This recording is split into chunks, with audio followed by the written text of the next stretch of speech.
think about it, your brain is constantly interacting with your environment. You're constantly doing things with your mind. You are perhaps watching this video.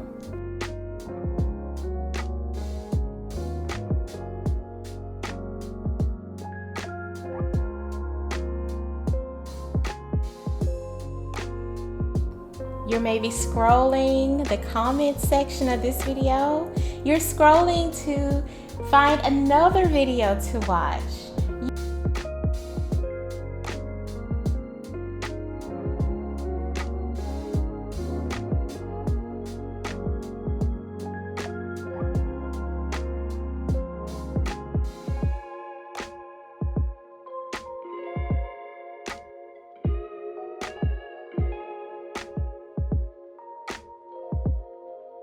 You are maybe thinking about who you'd like to call or who you need to call or all of these things that you need to do. You're always using your brain to get things done. So no matter what you're doing, your brain is always active and just right there with you, analyzing, trying, creating, listening, responding, just always on doing stuff all the time, all of the time. It's actually a lot of work for your brain to constantly be in doing stuff mode. And if your life is really stressful, that just kind of adds to the expectations that you put on your mind, that you put on your brain. So when you're having a stressful day, for example, you're not only asking your brain to do the common things that it has to do to keep you alive and alert, but you're also asking it to navigate stress. And stress can be something that's really prolonged. And if you have, for example, a 2-hour meeting that is stressful for you, being stressed out for 2 hours straight might sound like not that long of a time, but actually for your mind and for how our bodies and minds are made, 2 hours worth of stress is actually kind of a long time. So in this video, I am going to share with you some ways that you can be a bit kinder to your mind and just help you out in this way. These are things that I do to be a bit kinder to my mind, and I find that they have been very helpful with getting some of my anxiety and just my general stress way down.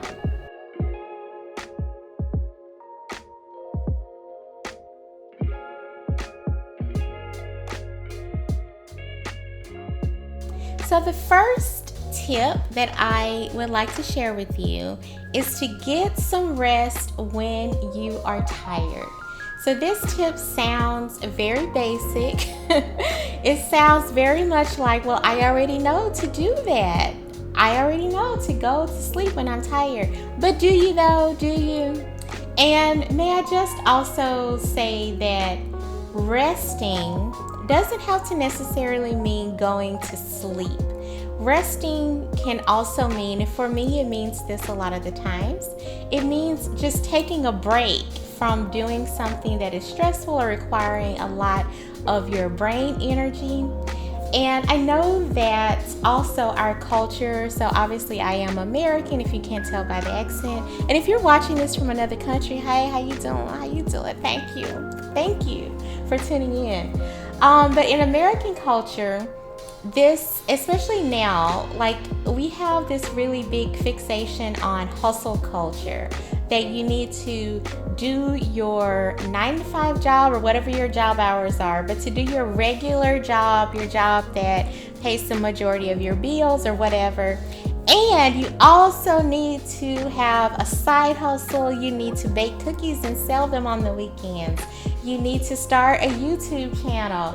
You need to make Christmas cards and sell them to your friends. You need to join a pyramid scheme. Please don't do that.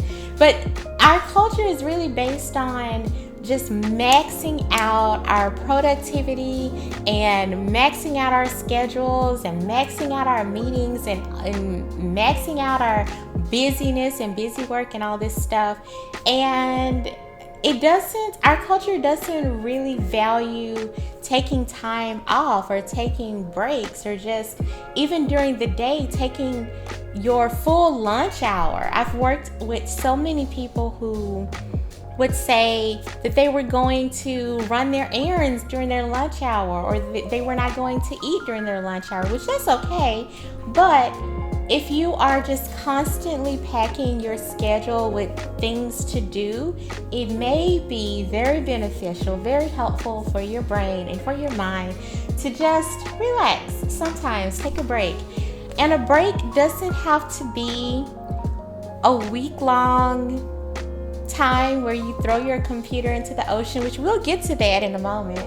But a break can simply just be taking some time off during the day, 10 or 15 minutes, going for a nice walk out in nature, looking at some trees, sitting on your balcony, even doing like a small task that doesn't require a lot of brain power. So my favorite thing to do if I only have 10 or 15 minutes, and I actually do need to get stuff done, but I don't want to do stuff on the computer anymore, my favorite thing to do is to actually do laundry.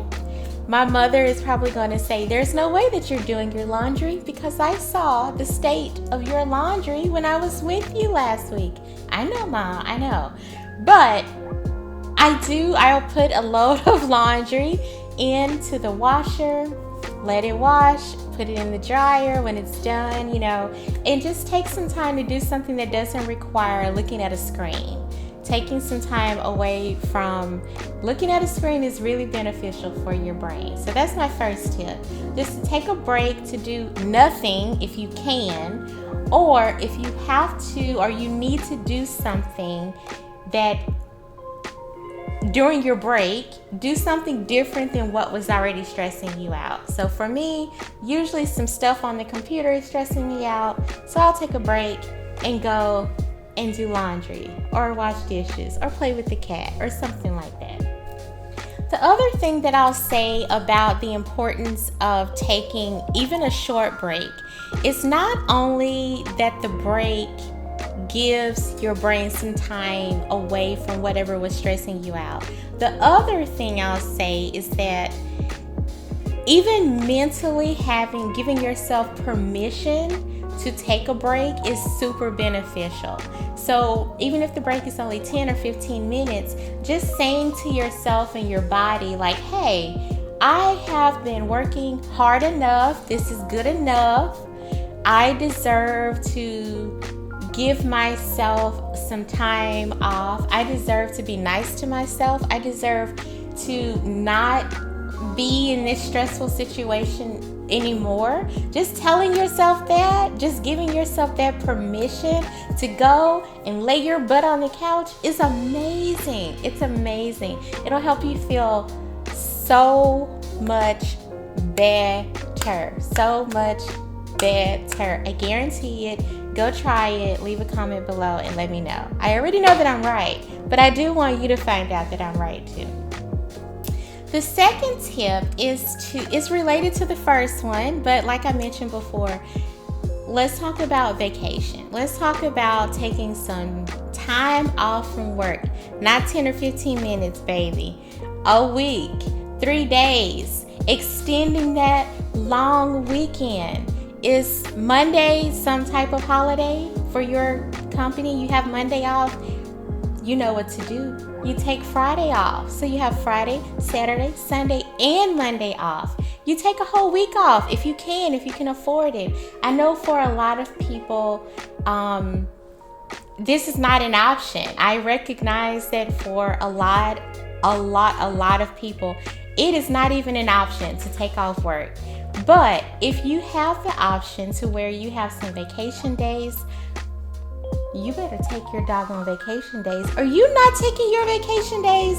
Are you sitting around here still answering emails when you are on vacation? No ma'am, no sir, you better stop that.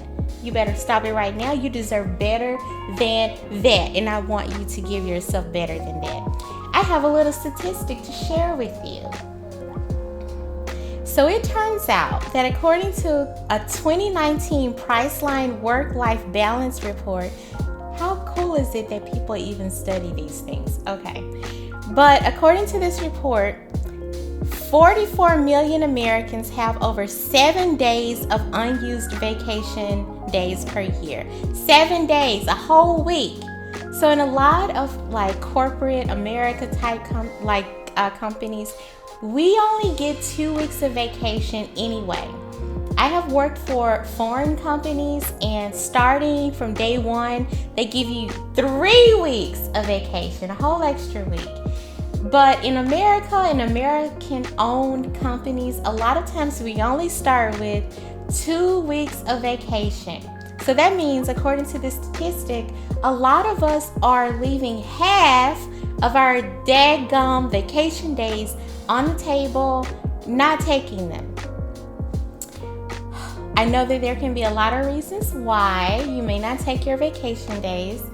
A lot of times we may feel, especially like if you're an office worker or white collar office worker, you may feel like if you take off, you will be behind. Your email box will be crazy town. You will never get caught up again if you take even 1 or 2 days off. But I am going to gently ask you to consider taking the days off anyway. If you come back to an inbox of craziness, you can use this trick that I learned from a company I used to work for. When people used to go on longer vacations, so like for a week, they would claim what they called email bankruptcy. Email bankruptcy. Yes, consider this. The next time that you are going to take a week off, let's say, so 5 days off, on your out message, your auto reply message, whatever it's called, let people know not to expect you to go back and read through all of those doggone emails that came while you were on vacation. Set the expectation, set the boundary,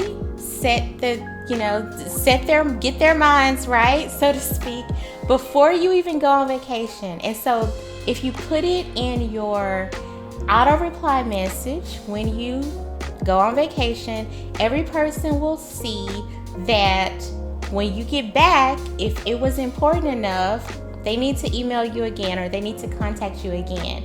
But claiming this kind of email bankruptcy really allows you to be on vacation, turn your mind off, not worry about, well, let me check on this while I'm on the beach, or let me check on this while I'm in the mountains, or whatever. You're giving yourself a very awesome get out of free card. I highly recommend it. So aside from using the trick of claiming email bankruptcy, which again I highly recommend, aside from that, I want you to consider 2 reasons why you should definitely take your vacation days. So the first reason, consider the option that you actually hate your freaking job. You hate it so much. You hate the people that work there. You hate the work. You hate your email address. You hate your 401k plan. You hate the coffee that they have in the lunchroom. You hate the lunch that they have in the cafeteria. You hate the color of the tiles on the bathroom floor. You hate it all. You can't stand none of this doggone job. You need a break from it. You deserve a break from it. You absolutely deserve to take your vacation days. Every single one of your days. I am sharing this with enthusiasm because I truly believe that you need a doggone break from your job. Now, what if you're like, hey, I actually don't hate my job. I actually think it's all right. I like most of my coworkers. I enjoy my work. I have a healthy relationship with work. Awesome, good for you. You probably are in the minority, but you still need to break from your job. Here's why. If you take a break from your job and give your mind some time to rest and just experience other parts of life, when you go back to your job, guess what? You are more creative. You have new ideas. Maybe if you're an artist or a graphic artist, for example, maybe you go to a really nice place that's a different culture or climate than where you currently live. And when you go back to where you live and go back to your job, you've got new ideas and stuff. It could be amazing. So, all that to say, my second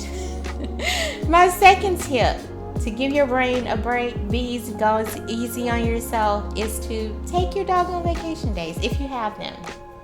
So in one of my previous videos, I talked about a very stressful and kind of just totally ratchet job situation that I went through previously. I will link the video above me or somewhere on the screen and down in the description box so you can check out that video too.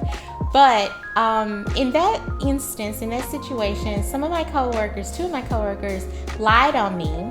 And that situation just really, it upset me. I have some coping mechanisms, so I didn't go like crazy. But that situation just reminded me, just reinforced my positive association with work. And one of the ways that I maintain a somewhat, at least good, positive association with work is to set boundaries. So I know that it can be really hard and scary to want to communicate your boundaries at your job. You might think that you will get laid off or fired. You'll be the first person on the layoff list if such a thing happens. You will be blocked from your promotions or from a raise or things like that. But setting your boundaries makes people want to respect you more. And I have to say that if you feel like having normal boundaries as far as like when you're going to answer emails or when you are going to answer phone calls, or thinking about having realistic expectations of the amount of time that it takes to do your work, if those things, if you feel unsafe saying, hi, I do not answer emails on Saturday. Hi, I am not going to work on this project on Sunday. I'm going to spend time with my family. If you are afraid of being in that kind of situation and establishing that boundary, it's time for you to look for another job. There is really no other way around it. It is time for you to start to plot your escape from the unhealthy and toxic workplace in which you are working. You deserve better than that, okay? I'm saying this to myself as much as I'm saying it to you. I'm saying this because of one simple fact. Your job does not care about you. Let me say that again. Your job does not care about you. If you work for especially a for-profit company, your job, the company that you work for, cares primarily about profits. If you work in a non-profit type of situation, so as a public servant or a teacher or whatever, still, you know who cares about you more than the school district that you work for? Your family, your friends. You should care more about you. And with that in mind, set those work boundaries, okay? I'll make another video on some ways that I personally set boundaries at work, because I've talked with other people about this and they seem kind of like, oh wow, you say that or you do that. So I'll make another video to share some of my techniques with setting work boundaries and how I was able to get to that point to be comfortable enough to set those boundaries. But in the meantime, you can just take a look at what are some of the things that are unrealistic expectations, and think to yourself, journal about it, how you can communicate new expectations, new timelines for your work, new times that you'll reply to emails or whatever. You can definitely also do that for yourself and start gently pushing back some of the craziness that may be expected of you at your job. Another way that I like to give myself a break, my brain a break, is to disconnect from social media.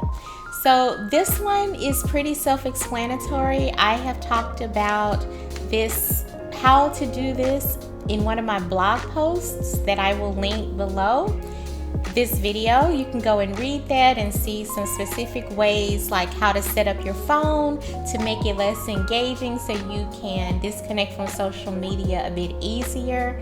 But for the sake of this video, I would just like to just suggest take a day off from social media, or to tell yourself that you're only going to use Instagram, Facebook, all of your social media accounts for maybe like an hour a day, especially for your personal usage.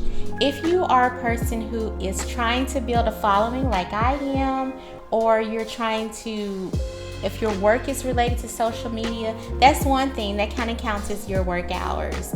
But for your personal usage, if you are just mindlessly scrolling on Instagram, like I like to do, like a lot of people like to do, try to cut yourself back, even if it's like 10 minutes less a day. Take a look at your statistics on your phone. My iPhone tells me how much time I have spent on each app. So you can take a look at that and just set like baby goals of saying, okay, I'll spend less time, 5 minutes, 10 minutes a day, and just call yourself back. If you are a more like get her done, ready, intense person, you can take a complete social media break and just not use social media for a couple of days and see how it feels. You'll have a lot of your time back. I don't think that we really realize how much time can just flutter away when you're scrolling Instagram, because it's so interesting, so engaging, so many pretty people, so many recipes, and you can just, I know I've spent like an hour on Instagram. Where did the hour go? I have no idea. And when I come to my senses, I'm like, oh, I spent an hour on Instagram watching cat videos. Hello kitties, I love you, but I cannot spend all of my time watching videos of you, okay? I can't. All right, so the last tip that I have for you is to spend some time alone in nature. I've talked about this in blog posts and other videos, I think. And look, if you don't like the outside, I'm right here with you. Me and you, we're friends. We're friends. I don't love the outdoors. I like to look at the outdoors from the comfort of a warm or cooled apartment. Okay? I like to look at the trees through a window. I like to drive past parks and stuff from my air-conditioned car. I do. But there is nothing like actually taking your buns, getting your buns up and going outside, being in the fresh air, getting some fresh air, looking at the trees like in real life, not through a window, not through a screen. There's nothing like smelling flowers or walking past like someone's house and they're cutting the grass and that like fresh cut grass smell. There's nothing like hearing birds chirp, or if it's nighttime looking up and seeing the stars. Some of these things I cannot do because I live in a very busy city. I don't see the stars. There's too much light pollution, and I usually don't hear the birds chirping because there's too much traffic noise. But when I go to places that are a little less populated, those are some of the things that I like to do and listen for. And nature has a very calming effect on me, and I think on most people. And getting out and doing stuff in nature can just really help your mind. Even if it's just going to, you can drive to the park like I do, drive to the park and sit on a bench, take a short walk. Just look up at the sky. Don't look at the sun because you don't want to be blind, but just look up at the sky. If you can tolerate getting rained on is actually very nice if you can get over yourself that your hair will be ugly afterwards. But just experiencing nature as much as you can does wonders for your anxiety, helps to calm your mind, helps you to calm down, helps to get away from your job. And you know what? I'll tell you a secret just between you and me. There's something that I've noticed about nature. Do you know what doesn't grow on a tree? Look outside right now. If you have a tree nearby you look at that tree. Are you looking at the tree? You look at that tree. You know what's not on that tree? Emails. They don't grow on trees. I'm just saying. I noticed this the other day. This is new information. I noticed there are no emails on the trees, okay? Here's another thing about nature, going outside and stuff. It's another thing. Do you know, think about grass. As I tell you this, think about the last time you saw some grass. Think about what it looks like. Think about what it feels like on your feet. Do you know what's not in the grass? What are some things that could be in the grass? Snakes, ants, other bugs, dirt. But you know what's not in the grass? Your lying ass coworkers. They are not lurking in the grass. The grass is free of your coworkers. They are free. The grass blades, they're not going to pop up and turn into Karen who wants you to reply to an email on a Saturday. Grass would not do that to you. It wouldn't, okay? And here's one more thing about nature. So we talked about the trees and the grass. The third thing, think about the sun, okay? The sun up in the sky, shining bright, helping the trees and the grass grow.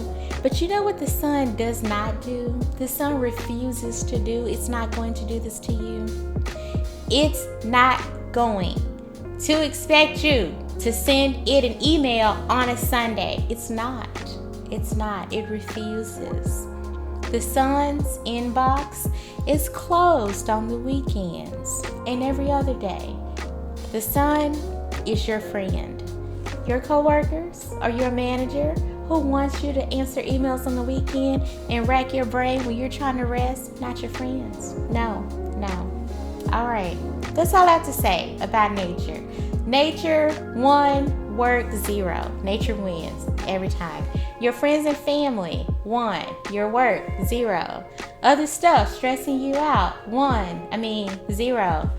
Wait, I'm lost with math. Stuff that doesn't stress you out, 1. Stuff that does stress you out, 0. You get the point. All right. So, I hope this video has helped you. If you enjoyed this video, you know what I'm going to ask you to do. I am going to ask you to please like, share, comment, and subscribe. I also have an Instagram page. It's linked down below. I also have a Facebook page. It's linked down below. Check out all of that stuff. And in the meantime, and in between time, I certainly hope that you feel loved and listened to, loving on yourself as I have suggested in this video. Make sure to like, share, comment, and subscribe. I will see you in the next video. Bye.